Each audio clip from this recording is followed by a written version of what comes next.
Now, you know, we could not celebrate Mother's Day without having the good kids, which is one of the favorites around the country.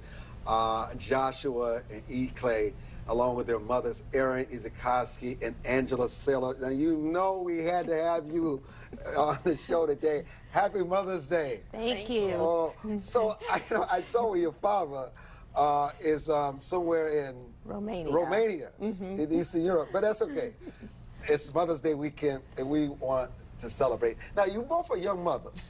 Thank you. You're young mothers. And I'm sure you heard the Ali's on talking about their story and what they've been able to build. There's so much that our audience knows about your sons. But what is it? I'm going to start with the sons. I'm going to start with Joshua. You know, I'm going to do it a little different today.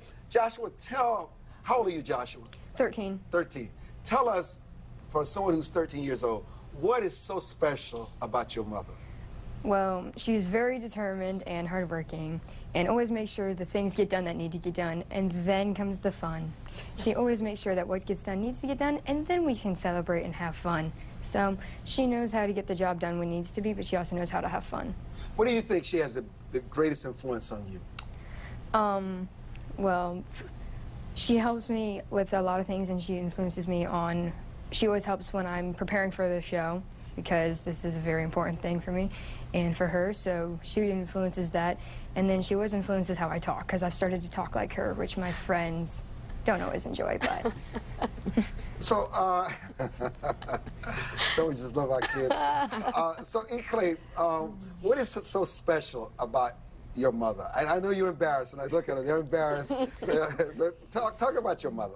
First, I would like to thank you for having us on the show again. But my mom, she's really deeply rooted in her faith, and because of her, my journey through God and like seeing Jesus and following him has increased exponentially. She's also the most tenacious person I know, because it will be 12:30 at night, and if the dishes aren't clean, she will be downstairs cleaning if we didn't do it, and then she'll wake us up in the morning and we'll get in trouble. But the point is that she is always there, determined and doing whatever she needs to get done.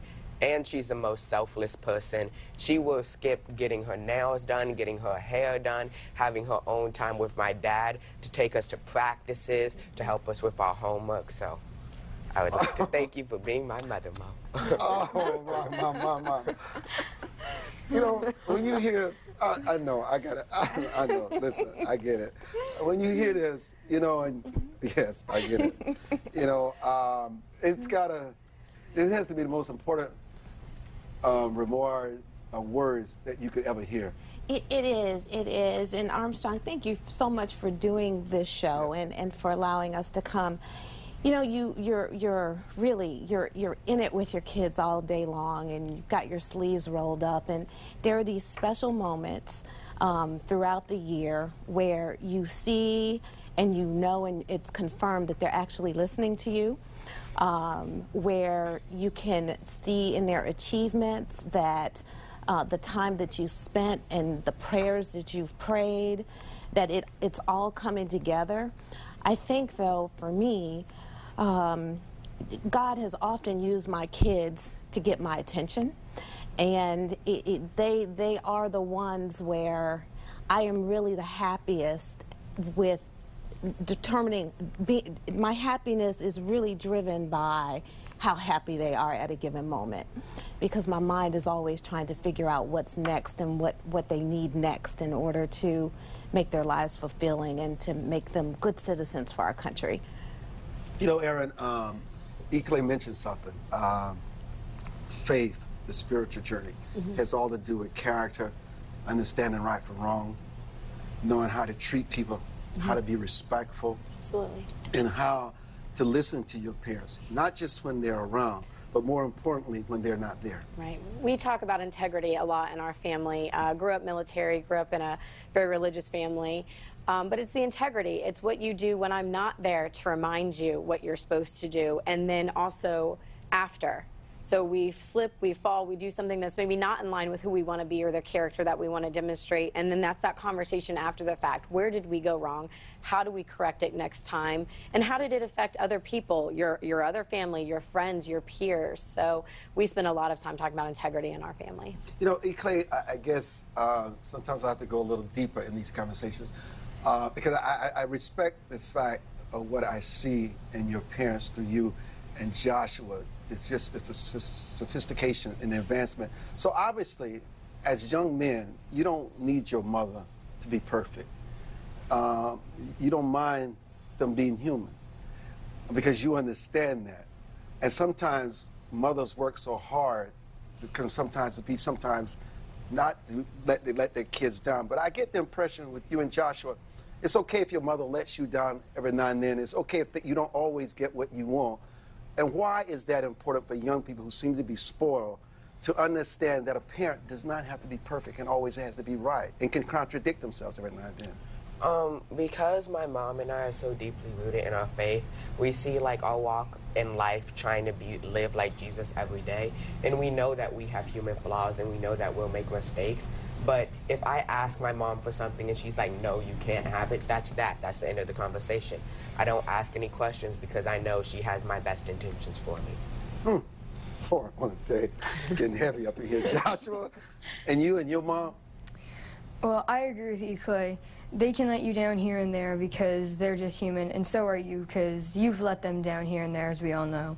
Well, you may not want to admit, but they are human, and if they say no, then they've got your best interests, so you should just listen to them and ask no questions. Have you ever had to discipline, spank them? Does that hurt you more than it hurts them? And how do you get kids to this point where they understand that no means no, and because they trust you, they respect that and they move on? You just don't hear that. Yeah. For me, I mean, we're a little beyond the spanking years, but it's the need to be brutally honest at times, and to push Clay into a place of understanding that he's responsible and he has to be accountable for his weaknesses, and correcting those things and take ownership of it and embrace those things so that he can be better. And so, yeah, it hurts when you see them slipping a little, but it also becomes that moment, that challenge where you know you've got to step into it more because they do have your trust. And if you don't tell them and if you're not honest, no one else is. And we'll be back. Happy Mother's Day. You know, you realize, listening to the mothers and their sons, is that the best navigation and GPS system in the world is what you build inside your child. That they can always navigate themselves out of circumstances, at home and away from home. You know, we like to think that raising children is very difficult, it's overbearing, you don't know how you get through the end of the day. But if you start out with a formula in the beginning, from day one, and you have the values, you have the example, and you're flawed, that it's true, your children can turn out well. I mean, to hear your sons here at 13 years old talk about, just to say that what my mother says, that's the end of it. I mean, that says everything. You just move on. So I gotta mention this to you. So you lost your mother about a year ago, right? Yes. And that was difficult for you. But I'm sure what helps you heal is the fact that you've taken a lot of her characteristics and you could see them shining, as she saw in her grandson shine through your son. You know, Armstrong, and thanks for allowing me to acknowledge my mother and her life and how she laid such a foundation for me. At the end of her life became another test for me of motherhood, and I was called to take care of her and care for her as her caregiver. And as I was trying to balance that with my children's lives and where they were, I paused and I realized that at that moment I was setting another example for them of how they should treat me and the elderly as they grow into maturity. And one of the things that really allows me to be so good and so at ease and at peace is all that my mother gave me, I tried to, through my life and when she was here, to give it back to her. And so I'm constantly telling my children that what you want to be able to do is to model these things so that when the time comes for you to step up in your responsibility, you will be at peace with who you were and who you are at that moment, based off of how you're able to respond. And so I think a mother's love creates that for us. And I think that in addition to the love, we then have to also push ourselves with the energy that it's required to never give up and to keep pushing forward for what we know at the end matters, and that's our families. It's our families. So let me go to Aaron.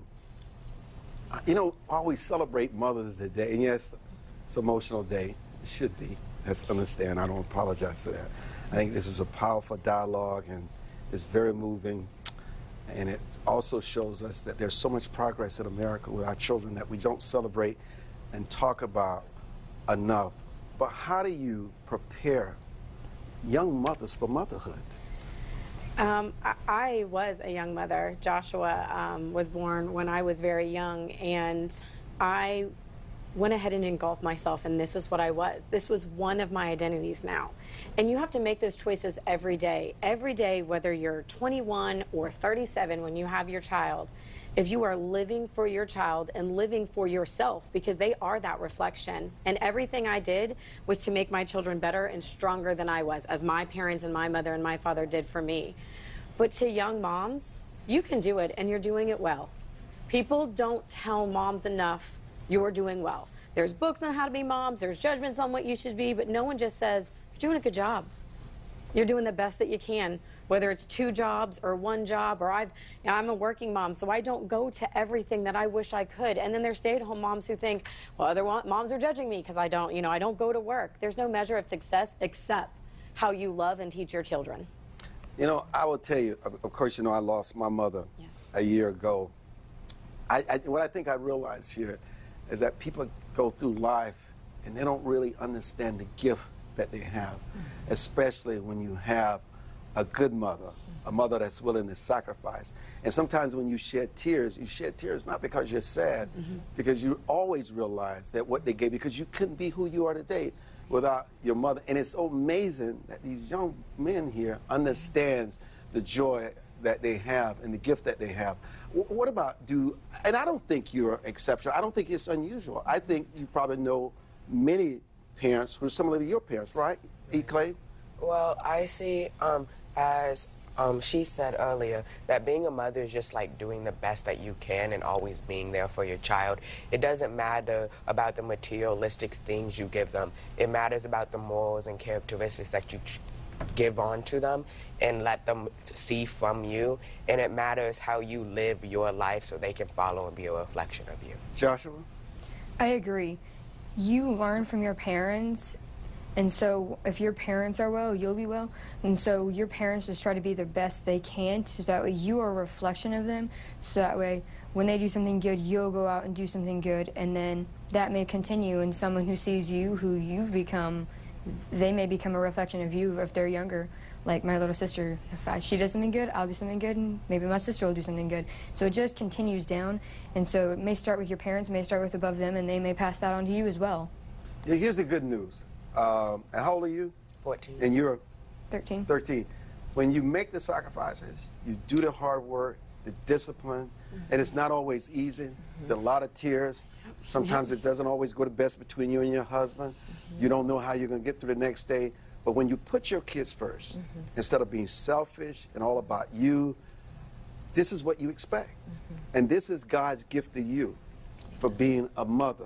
He rewards you with good children who become good adults, who become incredible contributors to the greater society. And so all you've done is done what was expected of you. They didn't ask to come in the world, but you took your responsibility and you made it your footstool. And we see the result of it in your sons and in your daughters, as many parents do every day, and they never get the credit and never get a chance to come on TV to talk about it. And I tell you, I'm so proud of you, proud of your children, and I really do believe that America and the world is much safer than I ever could imagine. And we'll be back.